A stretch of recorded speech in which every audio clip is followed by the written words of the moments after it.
Salam, hər vaxtınız xeyir olsun, hörmətli müəllimlər. Bugünkü mövzumuz Dirin Brunerin koqnitiv öyrənmə nəzəriyyəsi və tədqiqat əsaslı öyrənmə nəzəriyyəsi olacaq. Bruner konstruktivizm cərəyanının nümayəndəsi olubdur. Uşaqlarda qavrayış, öyrənmə, yaddaş və idrakin digər sahələri ilə bağlı yanaşmaları inkişaf etdirmişdir. Yəni Bruner koqnitiv psixologiya sahəsinin formalaşmasına və inkişafına təkan verən psixoloqlardandır. Koqnitiv öyrənmə nəzəriyyəsi, yəni idraki öyrənmə nəzəriyyəsi nəzərdə tutulur. Konstruktivizm nədir bəs? Konstruktivizm odur ki, öyrənmənin fəal bir proses olduğunu müdafiə edən pedaqoji və psixoloji yanaşmadır. Yəni bu nəzəriyyənin ana xətti nədir? Bilik şagirdə hazır şəkildə verilmir, şagird biliyi özü qurur, konstruksiya edir. Və bu nəzəriyyəyə görə öyrənmə aktiv bir prosesdir və bu prosesdə öyrənənlər yeni bilikləri mövcud biliklər əsasında qururlar. Yaxşı, Bruner üçün öyrənmə sadəcə bilik toplamaq deyil təbii ki, həm də problemləri həll etmə, məntiqi düşünmə, yeni situasiyalar əldə etdiyi bilikləri tətbiq edərək öyrənmək deməkdir. Bu proses zamanı şagird nə edir? Aktiv düşünür, sual verir, fərqli yollar axtarır və öz nəticəsinə gəlmiş olur. Yəni, belə deyək, əm, Bruner Brunerin bu nəzəriyyəsinə görə insan beyni yeni məlumatı əvvəlki biliklərlə əlaqələndirərək mənalandırır. Yəni öyrənmə prosesində əvvəlki təcrübə çox mühüm rol oynayır. Və şagirdlər onlara təqdim olunan məlumatı passiv şəkildə əzbərləmir, mexaniki şəkildə təkrarlamır. Onlar məlumatı anlayır, əlaqələndirir, öz bilik və təcrübələri ilə birləşdirir və nəticədə həmin məlumat onların zehninin bir hissəsinə çevrilir. Baxın, deməli Bruner bizə öyrənmənin aktiv bir proses olduğunu qeyd eləyir və baxaq başqa nələrə diqqət yetirməliyik Bruner nəzəriyyəsində. Belə deyək ki, Bruner nəzəriyyəsi Piaget və Vygotsky nəzəriyyələri ilə müqayisə edilir, amma ondan əlavə əvvəlcə biz konstruktivizmin əsas prinsiplərindən bəhs edək. Konstruktivizmin əsas prinsipləri nədir? Aktiv iştirak, yəni şagird dinləmir sadəcə, o təcrübə aparır, sual verir və araşdırır. Mövcud biliklər nədir? Yəni yeni öyrənilən hər şey əvvəlki biliklərin üzərində qurulur. Əgər bünövrə, yəni köhnə bilik yoxdursa, yeni məlumat havada qalır. Sosial mühit öyrənmə təcrid olunmuş halda deyil, başqaları ilə ünsiyyət və müzakirə zamanı daha effektiv baş verir. Xüsusilə də Lev Vygotsky'nin yanaşmasına əsaslanacağıq burada. Problem əsaslı öyrənmə nədir? Şagird isə hazır cavab deyil, həll edilməsi vacib olan bir problem verilir. Yəni problem əsaslı öyrənmə burada onu nəzərdə tutur ki, şagirdə cavab hazır verilmir, problemi şagird özü həll etməyə çalışır. Mənim burada sadəcə bilik ötürən deyil, bələdçi və istiqamətli rolunu çıxış edir. Deməli, Brunerdə də müəllimin rolu nədir? Scaffoldinglikdir. Baxırıq ki, Vygotsky nəzəriyyəsinə də oxşarlıq var, Piaget nəzəriyyəsinə də oxşarlıq var. Gəlin bunların bu iki böyük alimin fikirlərinə, yəni söykənən konstruktivizm əsasının nələr olduğuna nəzərdən keçirək. Deməli, biz Piaget nəzəriyyəsində öyrənmişik, Vygotsky nəzəriyyəsində öyrənmişik. Piaget nəzəriyyəsində deyirdi ki, Piaget uşaqlarda öyrənmə o zaman daha yaxşı baş verir ki, uşaqlar özləri öz təcrübələrindən keçirirlər, özləri axtararaq problemi həll etməyə çalışırlar. Bu zaman deyir, daha yaxşı öyrənirlər və bunu da zehni inkişafın mərhələlərinə bölmüşdür ki, yəni hər mərhələdə şagirdlərin öyrənmə prosesi necə olmalıdır deyə. Hissi hərəki, ilkin əməli, konkret əməli və formal əməli mərhələlər deyirdi. Buradakı indi Piaget'nin, yəni deyirdi ki, Piaget də hesab edir ki, uşaq mövzunu öyrənmək üçün əvvəlcə həmin mövzuya uyğun idraki mərhələsinə çatmalıdır. Yəni birinci zehni inkişaf olmalıdır, sonra öyrənmə baş verməlidir. Brunerdən fərqi odur ki, oxşarlığı odur ki, ikisi də nə deyir? İkisi də deyir ki, uşaqlar tədqiq edərək, təcrübələrindən keçirərək öyrənməlidir, düzdür? İndi fərqli cəhəti budur ki, Bruner əksinə qeyd edir ki, məzmun yaşla əlaqəli deyil. Yəni uşağın deyir düşüncə səviyyəsinə uyğun formada təqdim olunarsa, hər hansı bir mövzunun əsas prinsipləri istənilən yaşda öyrənilə bilər. İndi buna bir aydınlama gətirək. Məsələn, tutaq ki, mən hansısa bir mövzunu şagirdə öyrətmək istəyirəm, amma bu mövzu şagirdin hardasa ilkin əməli mərhələdə və yaxud da konkret əməli mərhələdə öyrənəcəyi bir məzmundur. Yəni bunu hələ ilkin mərhələdə öyrənə bilməz deyirik. Düzdür? Amma Bruner deyir ki, əgər biz həmin mövzunu daha sadələşdirilmiş, daha anlaşılır şəkildə uşaqlara təqdim etsək, ilkin əməli mərhələdə olan uşaq da bu mövzunu anlaya bilər. Deməli, Bruner bunun tərəfdarıdır.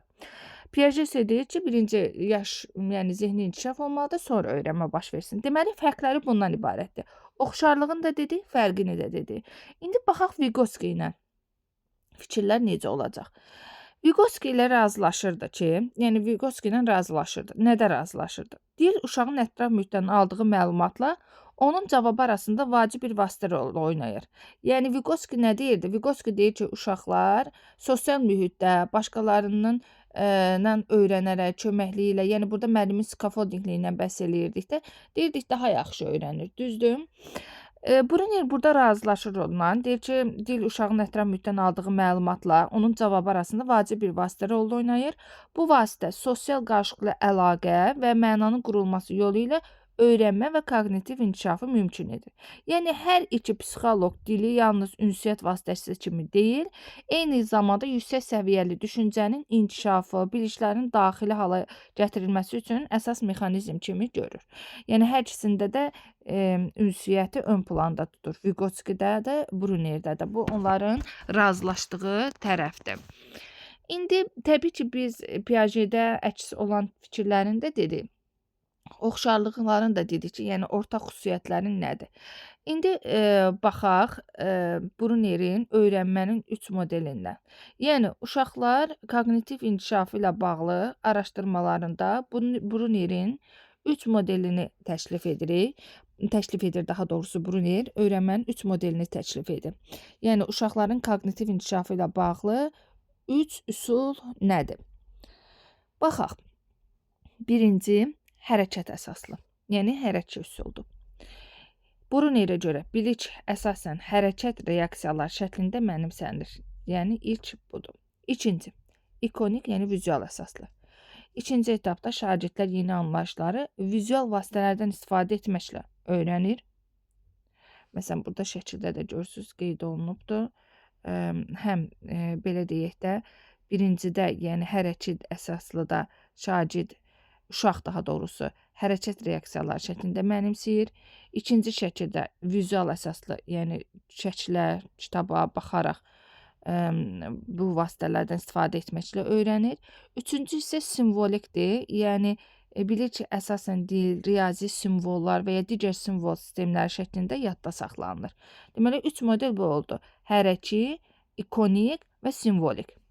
Gəlin daha ətraflı hər 3 modelə baxaq. Birinci, hərəkət, yəni hərəkət əsaslı.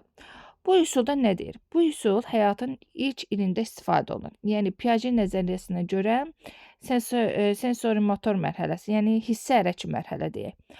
Yəni hissə hərəki mərhələdə deyirdik necə olur? Uşaq toxunaraq öyrənir, düzdür? Bu mərhələdə uşağın öyrənməsi əsasən fiziki hərəkət və motor reaksiyalar vasitəsilə baş verir. Körpələr hələ simvolik, düşüncə və vizual rəsmlərdən istifadə edə bilmir. Dünyanı deyir, əlləri, ayaqları və digər hərəkətləri ilə kəşf edirlər. Məsələn, körpə səsli oyuncağı silkələmə hərəkətini təkrarlayaraq yadda saxlayır və bu hərəkət gələcəkdə digər bacaqlar yerinə yetirmək üçün əsas rolu oynayır. Deməli, hərəkət əsaslıda nə var? Hərəkət, toxunmaq, yəni bu şəkildə öyrənmədir. Məsələn, şəkildə gördüyünüz kimi ana tortu hissələrə parçalayır, 4 hissəyə parçalayır və hər uşağa 2 hissə verir. Düzdür? İndi bunu digər şəkillərdə daha analiz eləyəcəyik. Baxın, nümunədə deyir, riyaziyyat fənni üzrə nümunə. Məsələn, natural ədədlər və sayma. Şagirdlər sinifdəki əşyaları, qələmlər, kubiklər, daşlar fiziki olaraq sayır, qruplaşdırır. Məsələn, şəkildə olduğu kimi müəllim ana tortu və yaxud da müəllim deyək, tortu hissələrə bölür. Şagirdlərə bunu fiziki olaraq öyrədir ki, məsələn 4 hissəyə böldü, ikisi sənin, ikisi də digərinizin. Və yaxud da ədədlər oxu. Müəllim döşəməyə ədədlər xətti çəkir, şagirdlər özləri 2 addım irəli, 1 addım geri hərəkət etməklə toplama və çıxma əməliyyatını bədənləri ilə icra edirlər. Yəni hərəkət var burada da.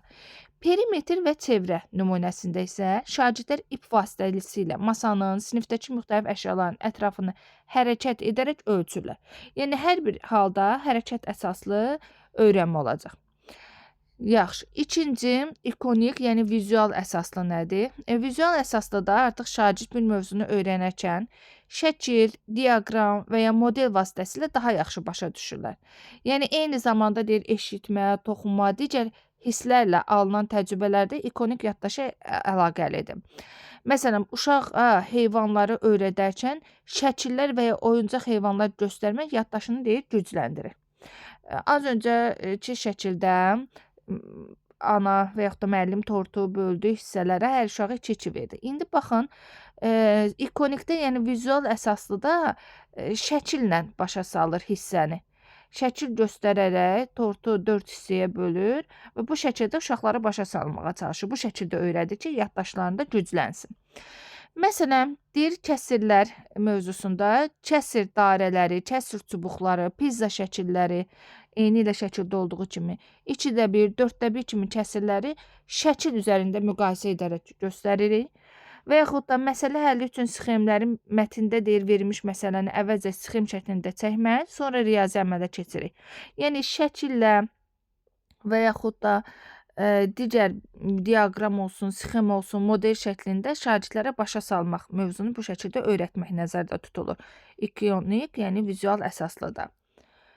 Üçüncü isə simvolik, dil əsaslı. Yəni burada nədir?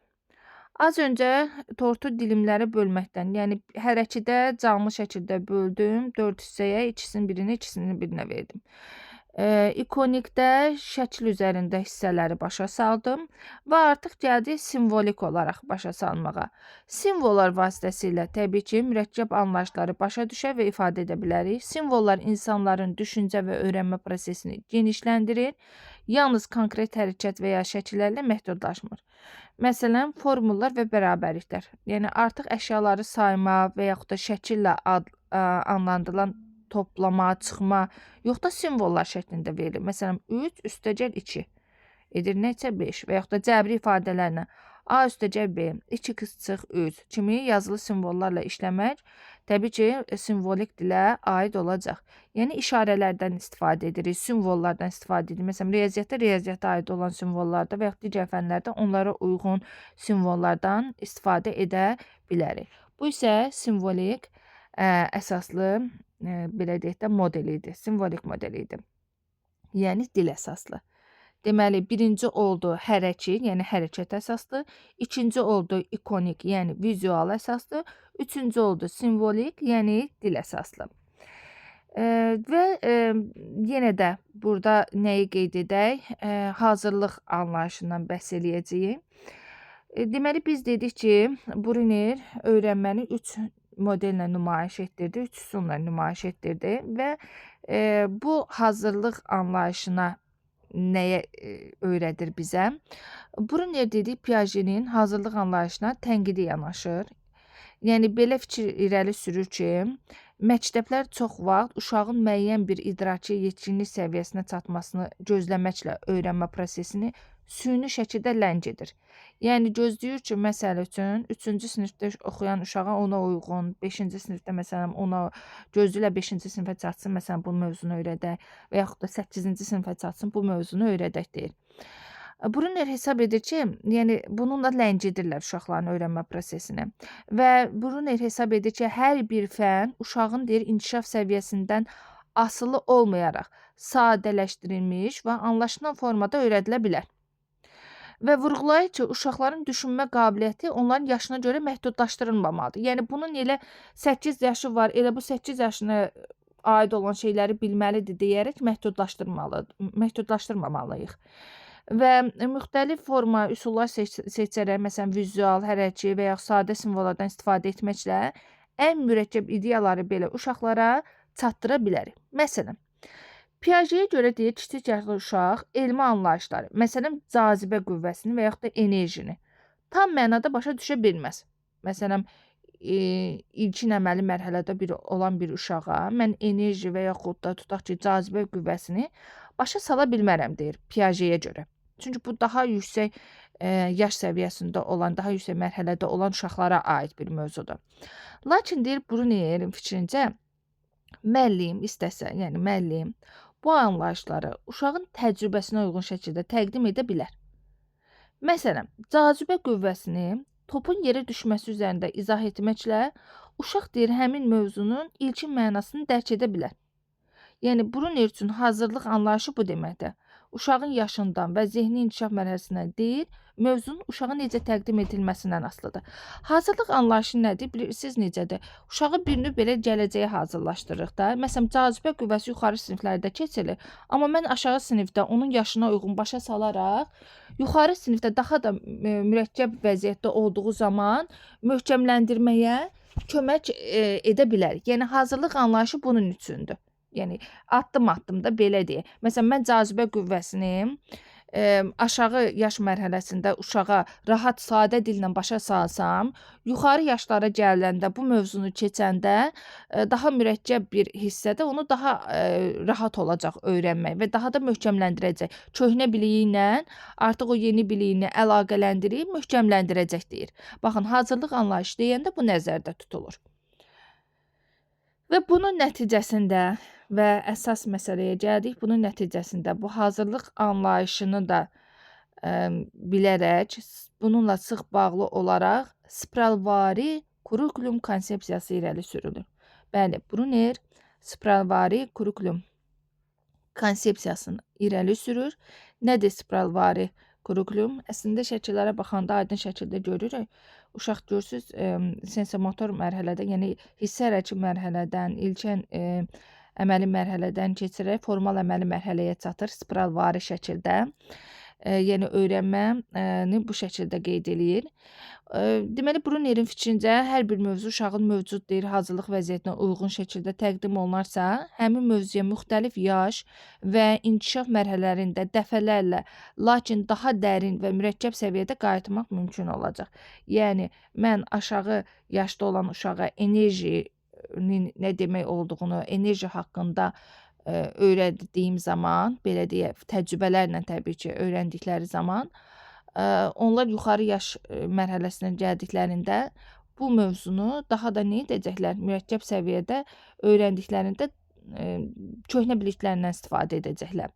Spiralvari kurikulumun əsas prinsipləri nədir? Şagird müəyyən anlayışları təhsil dövrü ərzində dəfələrlə deyir nəzərdən keçirməlidir.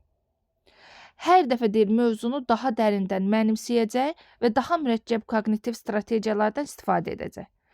Deməli, nə oldu? Müəyyən anlayışları təhsil dövrü ərzində dəfələrlə nə edirik? Nəzərdən keçiririk və möhkəmləndiririk. Fənlər getdikcə çətinləşən səviyyələrdə tədris olunur. Burada da deyir spiral bənzətməsi yaranır. Məsələn, coğrafi biliklərimiz aşağı yaşlardan başlasa da, yəni getdikcə siniflər üzrə çətinləşdikcə, təbii ki, bu zaman o deyir spiral bənzətməsi yaranır. Yəni aşağıda öyrəndiyimiz biliklərdən yuxarı siniflərdə də nə edirik? İstifadə edərək daha mürəkkəb anlayışları anlamağa çalışırıq. Bu spiralvari kurikulumdur. Şəkillərdə də Brunerin bu teoremi haqqında olan qeydlər var. Burada da qeyd olunur. Və spiralvari öyrənmədən daha nə deyə bilərik? Yəni, burada da biz artıq hansı ki 3 modeldən bəhs elədik. Məsələn, tutaq ki, biz toplama anlayışını uşaqlarda formalaşdırmaq istəyirik. Bunun üçün aşağı yaşlardan başlayırıq. Əvvəlcə nə edirik? Uşaqdan muncuqlardan ibarət topları birləşdirib saymağını izah edirik, düzdür? Bu hələ hərəki hissəsidir. Sonraki mərhələdə biz nə edirik? Konkret əşyalarda onu canlandıraraq, yəni ikonik vizual nümayişlərdən istifadə edirik və daha sonra simvolik nümayişlərdən istifadə edərək daha üst mərhələyə keçirik və nəticədə şagirdlər muncuqları hesablaya bilirlər, düzdür? Daha yüksək səviyyəyə qədər və bu şəkildə deyir mərhələlərdən keçərək spiralvari kurikulumdan istifadə edərək daha da uşağın öyrənməsini möhkəmləndiririk. Gəlin tədqiq əsaslı öyrənmə nəzəriyyəsindən də bəhs edək. Spiralvari kurikulumda qeyd etdik hər bir şeyi. İndi tədqiqat əsaslı öyrənmə də buna əsaslanır. Təbii ki, Bruner tədqiqat, yəni kəşf yolu ilə öyrənmə anlayışını irəli sürərək vurğulayıb ki, mövzular şagirdlərə hazır formada təqdim edilməməlidir. Yəni əksinə onlar öyrənilən məlumatları özləri qorumalı, özləri əlaqələndirməli və kəşf edərək öyrənməlidir. Yəni passiv tərəf olmamalıdır, passiv qəbul edilən tərəf olmamalıdır. Brunerə görə bu kodlaşdırma sistemlərini inkişaf etdirməyin ən səmərəli yoludur. Yəni müəllimin izahlarını dinləmək deyil. Yəni müəllimin izahlarını dinləməklə kifayətlənməməliyik. Öyrənənin özünün araşdıraraq, kəşf prosesində iştirak edərək aktivləşdirilməsi deməkdir. Yəni aktiv iştirakçı olmalıdır. Məsələn, ibtidai sinifdə deyir, tək və cüt ədədlər anlayışının öyrədilməsini göstərmək olar. Məsələn, ənənəvi tədris üsulunda müəllim ancaq bununla bağlı qaydaları izah eləyirdi və deyirdi ki, bu qaydanı əzbərlə. Amma Brunerə görə tədqiqat əsaslı öyrənmədə, yəni kəşf yolu ilə öyrənmə yanaşmasına görə uşaq anlayışı öz təcrübəsi vasitəsilə kəşf edəndə öyrənmə deyir daha dərin və uzun müddətli olur. Məsələn, müəllim şagirdlərə müxtəlif sayda qələmləri dostları ilə deyir bərabər bölməyi tapşırır. Yəni uşaqlar təcrübə zamanı müşahidə edir ki, bəzi hallarda qələmlər bərabər paylanır. Məsələn, cüt ədədlər olanda, cüt olanda bərabər paylanır. Amma bəzən isə bir qələm artıq qalır. Bu isə tək ədədlər olanda baş verir. Bax, belə oyun vasitəsilə şagird həm tək və həm də cüt anlayışının məznasını öz təcrübələri, kəşfləri və müşahidələri əsasında öyrənmiş olurlar. Bu nədir? Tədqiqat əsaslı öyrənmədir. Məsələn, digər bir nümunəyə baxaq. Maddələrin sıxlığı. Sıxlıq fərqinə görə cismin batması və ya üzüb qalması prosesi var. Ənənəvi yanaşmada müəllim izah edir ki, sıxlığı böyük olan batar, kiçik olan üzdə qalar.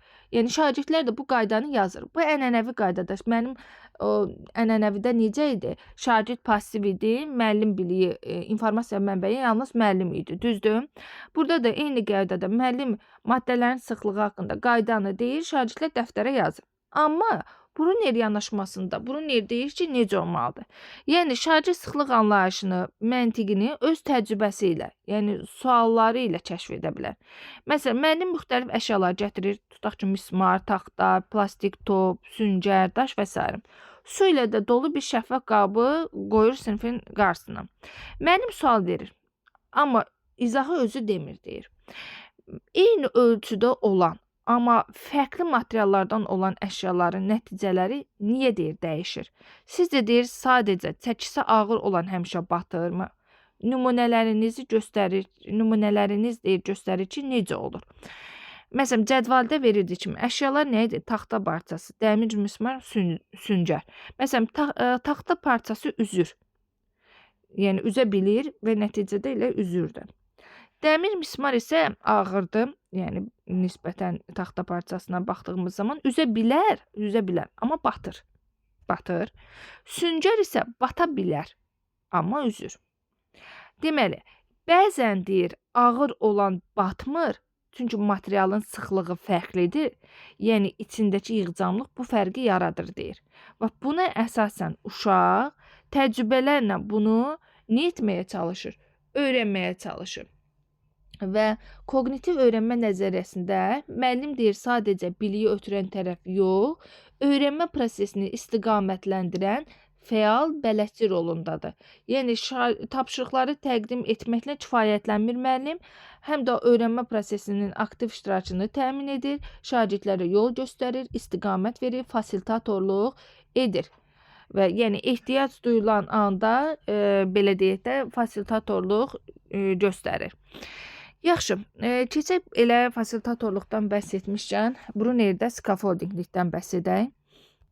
Deməli, müəllimlər, Vygotsky nəzəriyyəsində olduğu kimi Brunerin də nəzəriyyəsində müəllimin skaffolding dəstək, yəni müəllimin rolundan bəhs edəcək. Yəni deyirik ki, Brunerdə qeyd edir ki, müəllim fasilitator olmalıdır, yol istiqamət göstərən olmalıdır. Düzdür?